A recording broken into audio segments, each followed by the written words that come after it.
안녕하세요, 청취자 여러분. 우리 몸에 정말 풀리지 않는 미스터리가 하나 있습니다. 어떤 거죠? 바로 옆에 붙어 있는 장기인데도 어떤 곳은 암에 굉장히 잘 걸리고 또 어떤 곳은 거의 안 걸린다는 점이에요. 아, 대표적으로 소장과 대장 말씀이시군요. 맞습니다. 길이는 소장이 훨씬 더 긴데 암 발생률은 대장이 수십 배나 높잖아요. 도대체 왜 이런 차이가 생기는 걸까요? 그렇죠. 그게 오랫동안 과학자들의 큰 질문이었죠. 그래서 지금까지는 많은 분들이 그 답이 아마 세포 분열 횟수에 있을 거다 이렇게 생각했어요. 네, 아주 합리적인 가설이었죠. 간단히 말해서 세포가 더 자주 분열하면 DNA를 복제하다가 실수가 생길 확률, 즉 돌연변이가 생길 확률이 높아진다. 그리고 그게 쌓여서 암이 된다는 논리였고요. 네, 그랬었죠. 오늘 저희가 함께 파헤쳐볼 자료는 바로 이 가설을 정면으로 시험대에 올린 2010년 네이처에 실린 아주 기념비적인 논문입니다. 아, 그 유명한 연구군요. 네, 제목은 인생에 걸친 인간 성체줄기세포의 조직특이적 돌연변이 축적. 우리 몸의 공장장이라고 할 수 있는 성체줄기세포에서 평생에 걸쳐서 어떤 돌연변이가 또 어떻게 쌓이는지를 직접 들여다본 연구입니다. 맞습니다. 이 연구가 나오기 전까지는요, 대부분 수학적인 모델링이나 간접적인 추정을 의존했거든요. 직접 본 게 아니었군요. 네, 그런데 이 연구팀은 실제 사람의 조직을 가지고 직접 확인했다는 점에서 차원이 다릅니다. 실제 사람의 조직이요? 네, 그것도 3살 아기부터 87살 노인까지 아주 넓은 연령대의 기증자들에게서 직접 소장, 대장, 그리고 간 조직을 얻었죠. 그 새 장기를 고른 이유가 있겠네요. 그럼요, 이 세장기가 세포 분열 속도도, 암 발생 위험도도 정말 극명하게 다르거든요. 완벽한 비교 대상이었던 셈이죠. 연구 방법 자체도 굉장히 기발하다고 들었어요. 이게 세포 하나에서 유전체 전체를 정확하게 읽어내는 게 기술적으로 굉장히 어렵지 않나요? 엄청 어렵죠. 여기서 바로 오가노이드라는 기술이 빛을 발합니다. 오가노이드요? 미니 장기. 네, 조직에서 줄기세포 딱 하나를 떼어내서 실험실에서 키우면요. 이게 마치 실제 장기처럼 생긴 미니 장기, 즉 오가노이드로 자라나거든요. 네. 이 오가노이드는 수백만 개의 세포로 이루어져 있지만 유전적으로는 전부 최초의 그 줄기세포와 똑같은 복제본이에요. 유전 정보가 완전히 똑같군요. 그렇죠. 여기서 DNA를 대량으로 얻어서 전장 유전체 시퀀싱, WGS를 하니까 단일 세포에서 생길 수 있는 그런 분석 오류는 피하면서도 한 세포가 가진 돌연변이 정보를 아주 정확하게 읽어낼 수 있었던 겁니다. 와, 정말 영리한 방법이네요. 자, 그럼 이 치밀한 분석을 통해서 우리 몸의 노화와 암에 대한 오랜 질문의 답을 한번 찾아가 보겠습니다. 네. 과연 세포 분열 횟수가 모든 걸 설명하는 마스터 키였을까요? 아니면 우리는 전혀 다른 범인을 찾게 될까요? 흥미진진하네요. 그럼 가장 먼저 연구의 핵심 결과부터 살펴보죠. 예상대로 나이가 들수록 돌연변이가 늘어났나요? 네, 그건 아주 분명했습니다. 기증자의 나이와 체세포 돌연변이 개수 사이에 아주 뚜렷한 직선 관계가 나타났어요. 아, 나이가 들수록 차곡차곡 쌓인다는 거군요. 맞습니다. 우리 모두가 막연하게 생각했던 그 사실이 데이터로 딱 증명된 거죠. 그런데 여기서부터 이제 진짜 이야기가 시작되는 것 같습니다. 바로 그 속도에 대한 건데요. 네, 속도. 암에 잘 걸리는 대장이 돌연변이가 훨씬 빨리 쌓일 거다 이렇게 다들 예상했을 텐데 결과는 어땠습니까? 바로 그 지점에서 모두가 깜짝 놀랐습니다. 네, 결론부터 말하면요. 새 조직의 돌연변이 축적 속도가 거의 똑같았어요. 잠깐만요. 그게 말이 되나요? 암 발생률이 수십 배 차이 나는 대장하고 소장의 줄기세포가 돌연변이가 쌓이는 속도가 똑같다니요. 네, 이건 기존 가설이 완전히 틀렸다는 얘기잖아요. 정확히 그 말입니다. 수치로 보면 더 명확한데요. 대장 줄기세포는 1년에 약 36개, 소장은 약 34개, 거의 차이가 없네요. 심지어 세포 분열이 훨씬 느린 간조차도 1년에 약 36개의 새로운 점돌연변이를 축적하는 걸로 나타났습니다. 와, 그러니까 거의 연간 40개라는 일정한 속도로 모든 조직에서 돌연변이가 쌓이고 있었던 거군요. 그렇죠. 이건 정말 과학계에 큰 충격을 던져준 결과입니다.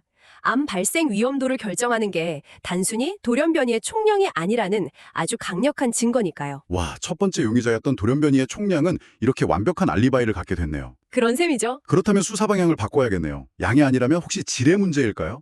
예를 들어서 돌연변이가 같은 돌연변이가 아니라 어떤 건 그냥 작은 흠집이고 어떤 건 치명적인 손상일 수 있는 건지 그런 종류의 차이를 들여다봤나요? 네, 아주 정확한 지적이십니다. 연구팀은 곧바로 돌연변이의 패턴, 그러니까 뮤테이션 시그니처 분석에 들어갔습니다. 뮤테이션 시그니처요? 네, 어떤 원인에 의해서 돌연변이가 생기면 특유의 흔적, 일종의 지문 같은 게 남는데 그걸 분석하는 거죠. 흥미롭네요. 어떤 지문들이 발견됐나요? 크게 3가지 뚜렷한 시그니처가 나타났습니다. 편의상 A, B, C라고 부를게요. 네. 먼저 시그니처 A는요. 세 조직 모두에서 공통적으로 발견됐어요. 특히 간에서 두드러졌는데 나이가 들수록 꾸준히 직산적으로 증가하는 특징을 보였습니다. 그건 뭘 의미하나요? 이건 세포가 분열을 하던 안 하던 그냥 시간이 흐르는 것 자체만으로 생기는 돌연변이라는 걸 의미해요. 일종의 보편적인 노화의 시계 같은 거죠. 아, 시간의 흐름 자체가 새기는 흔적이군요. 맞습니다. 아직 정확한 생물학적 원인은 밝혀지지 않았지만 우리 몸에 내재된 근원적인 노화 과정과 관련이 있을 걸로 추정하고 있습니다. 그렇군요. 그럼 두 번째 시그니처는요? 시그니처 B가 이 연구의 핵심 단서 중 하나입니다. 이 시그니처는 소장과 대장에서 발생하는 돌연변이의 대부분을 차지했고요. 간에서는 거의 발견되지 않았어요. 아, 소장과 대장은 세포 분열이 활발하고 간은 느리다는 특징과 정확히 일치하네요. 바로 그겁니다. 시그니처 B의 원인은 DNA의 메틸화된 시토신, C라는 염기가 화학적으로 불안정해서 저절로 티민, T로 변하는 타라미노화 현상 때문인 것으로 밝혀졌습니다. 좀 어려운데요? 쉽게 말해 이런 손상은 평소에는 우리 몸의 수리 시스템이 고쳐주거든요. 네. 그런데 DNA가 복제될 때 미처 고치지 못하면 그게 영구적인 돌연변이로 굳어지는 거예요. 아, 그러니까 세포 분열이 활발할수록 이 시그니처 B타입의 돌연변이가 쌓일 기회가 많아지는 거군요. 정확합니다. 아, 이제 그림이 좀 그려지네요. 시그니처 A는 모든 조직에서 똑같이 흐르는 기본 시간 같은 거고, 네, 시그니처 B는 세포가 열심히 일하고 분열하는 과정에서 생기는 작업 관련 흔적 같은 거군요. 네, 아주 좋은 비유입니다. 간은 일이 별로 없으니까 비흔적이 거의 없는 거고요. 마지막 C는 뭔가요? 아, 시그니처 C는 분석해보니 오가노이드를 실험실에서 배양하는 과정에서 주로 생기는 일종의 인공적인 돌연변이로 확인됐습니다. 그래서 우리 몸 안에서 실제로 일어나는 현상과는 거리가 멀다고 보고 분석에서 제외했습니다. 좋습니다. 그럼 이제 돌연변이의 양과 종류까지 파악했는데 혹시 돌연변이가 유전체의 어느 위치에 생기는지도 중요하지 않을까요? 물론이죠. 예를 들면 설계도의 핵심 부분에 흠집이 나는 거랑 여백에 낙서가 생기는 건 전혀 다른 문제일 테니까요. 네, 바로 그 부분도 분석했습니다.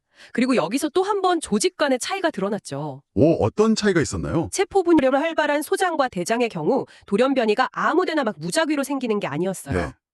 주로 DNA 복제가 다른 곳보다 늦게 일어나는 영역이나 유전 정보가 빽빽하게 뭉쳐서 잘 사용되지 않는 비활성 영역에 집중되는 경향을 보였습니다. 아, 잘 안 쓰는 곳에 주로 생긴다? 네, 전문적으로는 헤테로크로마틴 영역이라고 하는데 쉽게 말해서 유전자라는 도서관에서 잘 꺼내보지 않는 창고 깊숙한 곳의 책들에서 오타가 많이 발견된 셈이죠. 반대로 말하면 중요한 부분은 잘 보호되고 있었다는 뜻이겠네요. 그렇습니다. 실제로 유전자가 단백질을 만드는 데 직접 사용되는 중요한 부위인 엑손이나 유전 정보가 활짝 열려 있어서 복제가 빨리 일어나는 영역에서는 돌연변이가 상대적으로 적게 발견됐어요. 우리 몸이 참 정교하네요. 네, 중요한 유전 정보를 보호하기 위해 정교한 시스템을 가동하고 있다는 증거죠. 간은 어땠나요? 간도 마찬가지 않나요? 흥미롭게도 간은 좀 달랐습니다. 어떻게 달랐죠? 간의 돌연변이는 소장이나 대장처럼 특정 영역에 집중되기보다는 유전체 전반에 걸쳐 비교적 고르게 분포하는 경향을 보였어요. 아, 이유는 뭘까요? 이건 간이 장과는 다른 방식으로 유전체의 안정성을 유지하고 있다는 걸 시사하는데요. 예를 들어 간에서는 전사 연계 수리라는 메커니즘이 더 활발하게 작동하는 걸로 보입니다. 전사 연계 수료. 네, 유전자를 활발하게 읽어서 사용할 때 바로 그 부위에 손상이 생기면 우선적으로 고쳐주는 아주 효율적인 시스템입니다. 와, 정말 정교하네요. 조직마다 돌연변이가 쌓이는 패턴도 다르고 그걸 관리하는 방식도 다르다니. 그렇죠. 그럼 이제 이 모든 조각들을 맞춰볼 시간인 것 같습니다. 이렇게 정상세포에서 발견된 돌연변이 패턴들이 우리가 처음에 던졌던 질문, 즉 실제 암 발생과 직접적인 관련이 있었나요? 네, 여기서 이 연구의 가장 결정적인 증거가 나옵니다. 드디어 나오는군요. 연구팀이 실제 대장암과 간암 환자들의 암 조직 데이터를 가져왔어요.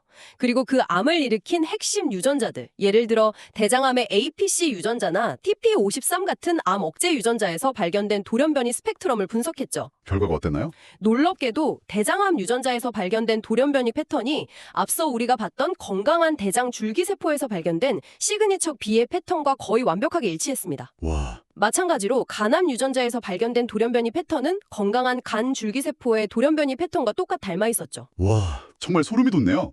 그 말은 암을 일으키는 치명적인 돌연변이가 어느 날 갑자기 외부의 특별한 발암물질 때문에 짠 하고 나타나는 게 아니라는 거잖아요. 그렇죠. 지지 중 하나입니다. 암 발생의 기원이 외부 요인이 아닌 우리 몸 내부에서 일어나는 피할 수 없는 생명 현상, 그 자체일 수 있다는 거죠. 시간이 흐르고 세포가 분열하면서 생기는 자연스러운 돌연변이들이 쌓여서 네, 그러다 어느 순간 운 나쁘게 암 유전자를 건드리면 종양으로 발전할 수 있다는 그림을 명확하게 보여준 겁니다. 이게 바로 최세포 모자이시즘이라는 것과도 관련이 있겠네요. 맞습니다. 나이가 들면서 특정 유전적 변이를 가진 세포 집단이 우리 몸의 일부를 차지하게 되는 그 최세포 모자이시즘의 실체이기도 하고요. 그런데 여기서 또다시 처음의 미스터리로 돌아가게 됩니다. 네, 그렇죠. 대장과 소장은 돌연변이 축적 속도도 비슷하고 핵심적인 시그니처 B 패턴도 공유하는데 도대체 왜 대장에서만 암이 훨씬 더 많이 생기는 걸까요? 아직 풀리지 않은 마지막 퍼즐 조각이 있는 것 같습니다. 네, 연구팀도 그 점을 놓치지 않았겠죠? 당연하죠. 그래서 분석의 단위를 바꿨습니다. 지금까지는 DNA 염기설 하나하나가 바뀌는 작은 점 돌연변이를 봤다면 이번에는 염색체 단위의 훨씬 더 큰 규모의 변화, 아, 스케일을 더 키웠군요. 네, 구조적 변이를 들여다봤습니다.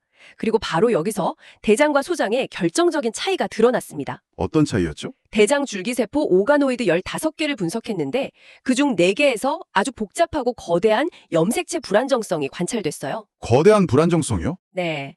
서로 다른 염색체 조각이 막 뒤섞이는 복합 전자가 일어나거나 심지어 13번 염색체가 통째로 하나 더 생기는 3염색체성 같은 거대 변이가 발견된 겁니다. 세상에 건강한 세포에서요? 네, 이런 현상은 불안정한 대장암 세포에서 나타나는 전형적인 특징이거든요. 정말 놀라운데요? 소장이나 간에서는 어땠나요? 소장이나 간 줄기세포에서는 그런 큰 규모의 불안정성은 전혀 관찰되지 않았습니다. 기껏해야 유전체의 일부가 사라지는 작은 결실이나 일부가 복제되는 중복 같은 상대적으로 사소한 구조적 변이만 관찰되었을 뿐이죠. 아, 드디어 실마리가 풀리는 것 같네요. 결국 대장과 소장의 암 발생률 차이는 점 돌연변이의 양이나 종류의 문제가 아니라 네. 대장 줄기세포 자체가 유전체 전체를 안정적으로 유지하는 능력이 떨어져서 염색체 단위의 거대한 사고가 더 쉽게 일어난다는 점이 핵심일 수 있겠군요. 현재로서는 그게 가장 유력한 가설입니다. 왜 대장 줄기세포가 유독 이런 염색체 불안정성에 취약한지에 대해서는 아직 명확히 밝혀지진 않았어요. 아, 아직 원인은 모르는군요. 네, 아마도 대장 고유의 미세 환경, 예를 들어 장내 미생물이 만들어내는 대사물질이나 담즙산 같은 특정 물질에 만성적으로 노출되는 것과 관련이 있을 수 있다는 추측이 나오고 있습니다. 오늘 정말 흥미로운 지적요정이었습니다. 인간 성체줄기세포의 돌연변이 축적 과정을 통해서 암과 노화의 비밀에 한 걸음 다가간 것 같네요. 네, 저도 아주 즐거웠습니다. 자, 그럼 오늘 나눈 이야기의 핵심을 다시 한번 정리해볼까요? 좋습니다.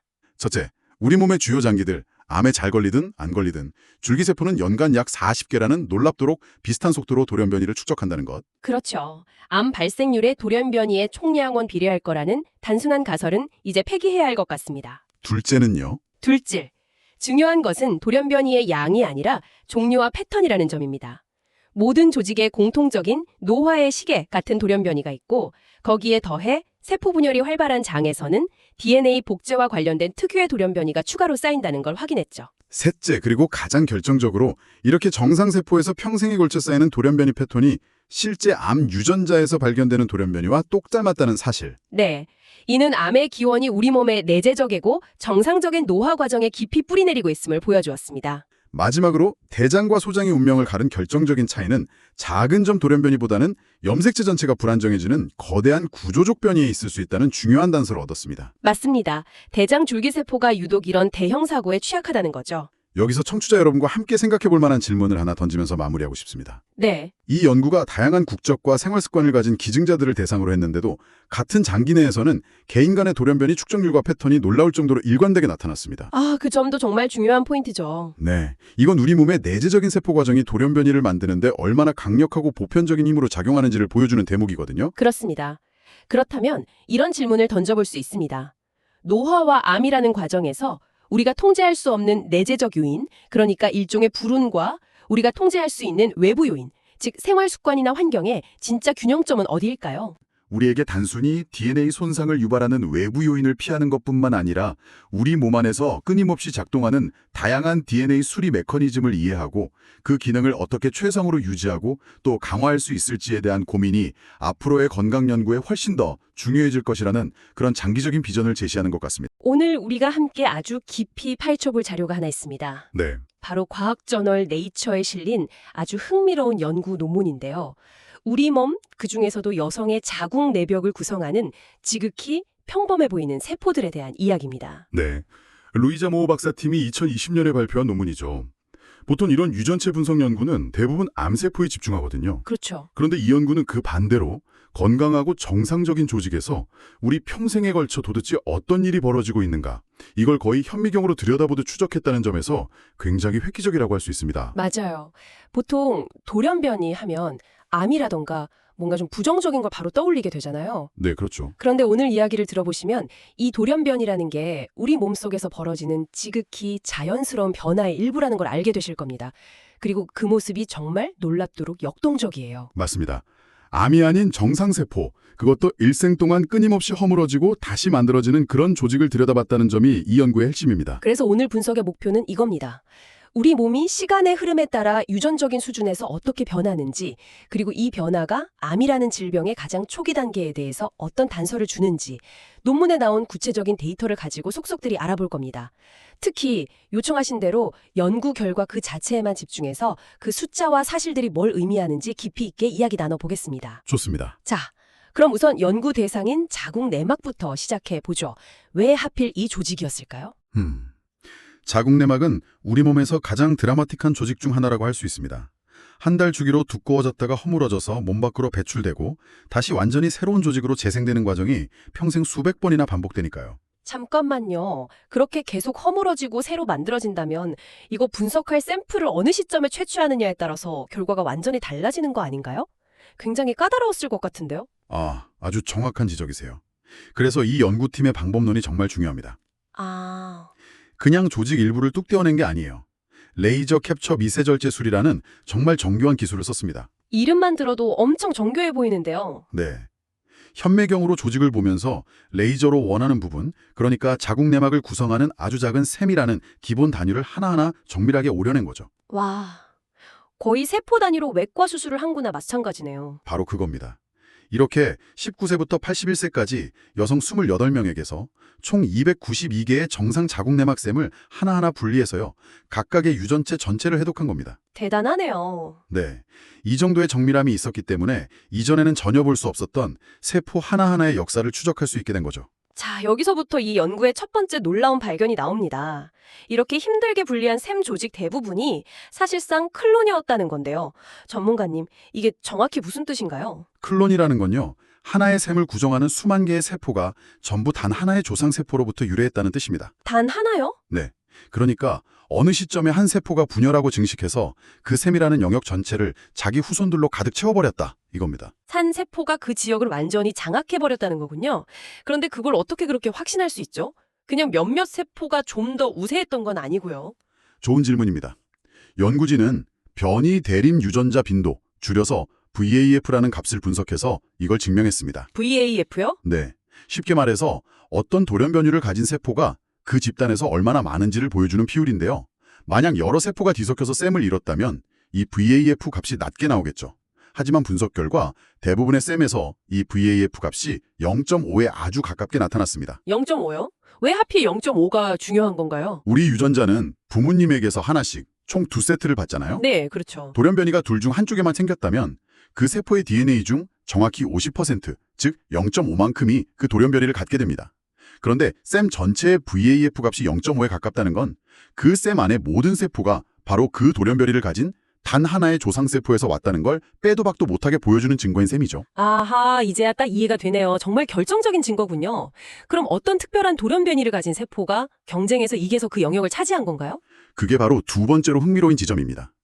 꼭 그렇지만은 않다는 거예요. 아, 그래요? 네, 암을 유발하는 드라이버 돌연 변이를 가진 셈이나 그렇지 않은 셈이나 클론이 되는 현상은 똑같이 일어났습니다.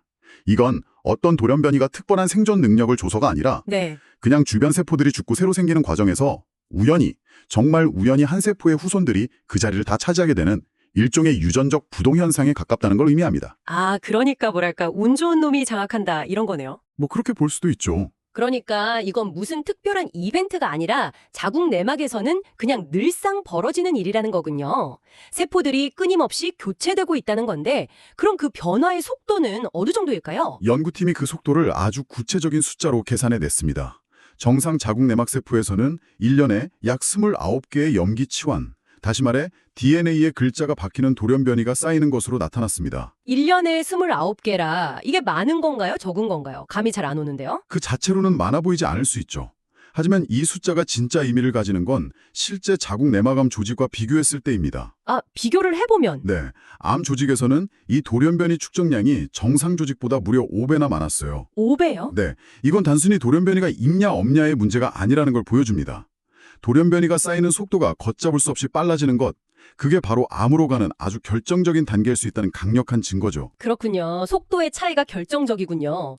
자, 그런데 이 연구에서 아마 가장 충격적이고 또 직관에 반하는 내용이 지금부터 나올 것 같습니다. 네, 연구진이 이 건강한 정상 조직에서 암을 유발한다고 알려진 바로 그 드라이버 돌연변이를 아주 흔하게 발견했다는 점이죠. 네, 이 부분이 이 논문의 하이라이트라고 할 수 있습니다.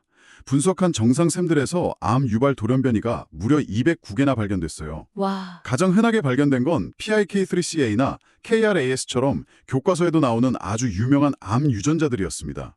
심지어 24세의 젊은 여성에게서도 발견됐고요. 정상 조직인데 암 유전자에 돌연변이가 있다니 그럼 이 사람들은 거의 암 직전 상태라고 봐야 하는 건가요? 건강하다는 것의 정의를 다시 내려야 할 것 같은데요. 바로 그 지점이 이 연구가 던지는 가장 큰 질문입니다. 예상대로 이런 드라이버 돌연변이를 가진 쌤의 비율은 나이가 들수록 점점 늘어났습니다.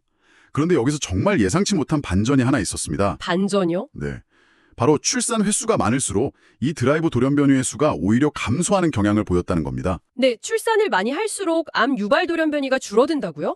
그건 정말 의외인데요.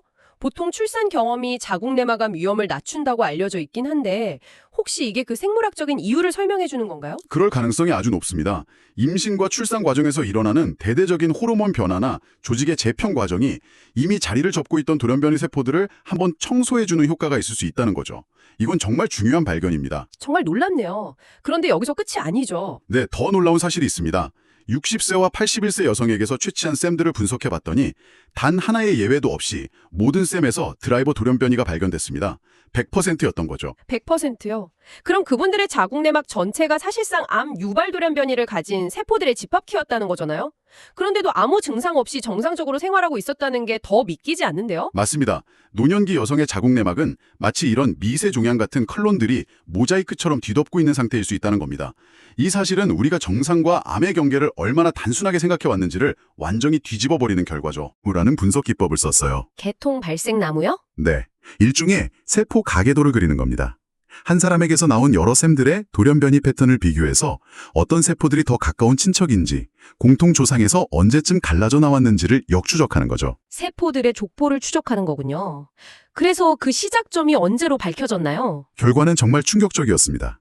예를 들어 35세 여성에게서 발견된 KRAS 암 유전자 돌연변이, 그리고 34세 여성의 PIK3CA 돌연변이 모두 네. 그 시작점을 역추적해보니 놀랍게도 생후 첫 10년 이내에 발생했을 것으로 추정됐습니다. 네. 어린 시절에요. 와. 잠시만요. 암의 씨앗이 어린 시절에 생긴다니 이건 질병에 대한 관점을 완전히 바꾸는 이야기네요. 그렇죠. 그럼 우리가 성인이 되어서 하는 건강관리는 이미 벌어진 일을 수습하는 것에 불과할 수도 있다는 생각까지 드는데요. 물론 모든 돌연변이가 어린 시절에 생기는 건 아니지만 암으로 가는 과정이 어느 날 갑자기 시작되는 게 아니라 수십 년에 걸쳐 진행되는 아주 긴 여정이고 그 씨앗은 아주 일찍 뿌려질 수 있다는 걸 보여준 거죠. 알겠습니다. 그럼 이제 가장 중요한 질문이 남았네요. 저도 계속 혼란스러웠던 부분인데 정상 조직에도 이렇게 암 유발 돌연변이가 가득하다면 도대체 진짜 암이라는 건 뭐가 다른 거죠? 단순히 양의 문제인가요? 아니면 뭔가 근본적인 차이가 있는 건가요? 바로 그겁니다. 연구진은 정상 조직과 암 조직 사이에 어떤 결정적인 차이가 있는지 비교 분석했습니다.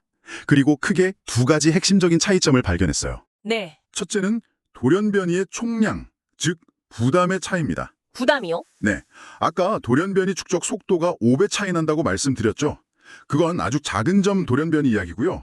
염색체 일부가 통째로 사라지거나 복제되는 것 같은 훨씬 크고 심각한 구조적 변이는 그 차이가 훨씬 더 극심했습니다. 정상세포에서는 이런 큰 사고가 거의 발견되지 않았지만 암 조직에서는 평균 23개나 발견됐죠. 아, 그러니까 작은 돌연변이의 양뿐만 아니라 훨씬 더 큰 규모의 유전체 파괴가 암 조직에서는 일상적이다. 이런 거군요. 맞습니다. 특히 암세포는 DNA에 문제가 생겼을 때 스스로 고치는 수리 시스템마저 고장나 있는 경우가 많았어요. 한번 브레이크가 고장나니까 돌연변이가 그야말로 폭발적으로 증가하는 거죠. 정상세포는 아무리 돌연변이를 얻어도 이 최후의 브레이크는 작동하고 있었고요. 양적인 차이 그리고 수리 시스템의 붕괴가 첫 번째 차이점이군요. 그럼 두 번째는 뭔가요? 두 번째 차이점은 돌연변이가 발견되는 유전자의 종류가 다르다는 겁니다. 종류요? 네. 통계적으로 분석해보니 정상 조직에서 살아남아서 영역을 넓히는데 유리한 돌연변이 유전자와 세포를 진짜 악성 종양으로 변신시키는데 특화된 돌연변이 유전자가 따로 있더라는 거죠. 아, 돌연변이마다 역할 분담이 있다는 거군요. 그렇습니다. 예를 들어 앞서 말한 PIK3CA 돌연변이는 정상 조직을 서서히 장악하는데 아주 효과적입니다. 일종의 영토확장 전문가인 셈이죠. 하지만 TP53나 PTEN 같은 유전자의 돌연변이는 정상 조직에서는 드물게 보이다가 암 조직에서 폭발적으로 나타났습니다. 아, 이 돌연변이들은 세포의 자살 명령을 무시하게 만들거나 끝없이 분열하게 만드는 악마의 스위치 같은 역할을 하는 겁니다. 즉, 동네를 장악하는 능력과 세상을 파괴하는 능력은 별개의 기술일 수 있다는 거죠. 정말 흥미롭네요. 오늘 나눈 이야기의 조각들을 한번 맞춰보죠. 우리의 지극히 정상적인 자궁내막 조직은 1년에 약 29개라는 일정한 속도로 돌연변이를 쌓아가면서 끊임없이 변하는 작은 생태계와 같습니다. 네, 그리고 그 생태계 안에서 암과 관련된 드라이버 돌연변이를 가진 세포들이 나타나서 다른 세포들과 경쟁하고 자기 영역을 넓히는 건 아주 흔한 일이죠. 그렇죠. 심지어 그 경쟁은 우리가 아주 어릴 때부터 시작될 수 있고요. 이 연구는 정상과 암의 전 단계 사이의 경계가 우리가 생각했던 것처럼 칼로 자르듯 나뉘는 게 아니라 아주 넓고 흐릿한 회색지대라는 걸 명확하게 보여주네요. 맞습니다. 특히 자궁내막의 그 독특한 파괴와 재창조 방식이 이런 돌연변이 클론들에게는 더할 나위 없이 좋은 확장 기회를 제공하는 것으로 보입니다. 아, 그 조직의 특성 자체가? 네, 논문에서도 이 점을 다른 조직과의 차이점으로 강조하는데요. 예를 들어 대장의 경우 중년이 되어도 정상셈에서 드라이버 돌연변이가 발견될 확률은 1%에 불과합니다. 자궁내막과는 비교가 안 되죠. 왜 그렇게 큰 차이가 나는 건가요? 대장의 샘들은 각각 독립된 작은 방처럼 분리되어 있어서 돌연변이 세포가 옆 동네로 이사가기가 어렵습니다. 하지만 자궁내막은 주기적으로 모든 건물이 철거되고 맨 땅에 드러나는 것과 같아요. 그때 영토 확장에 유리한 돌연변이를 가진 세포가 훨씬 더 빨리, 더 넓게 자리를 차지할 기회를 얻게 되는 겁니다.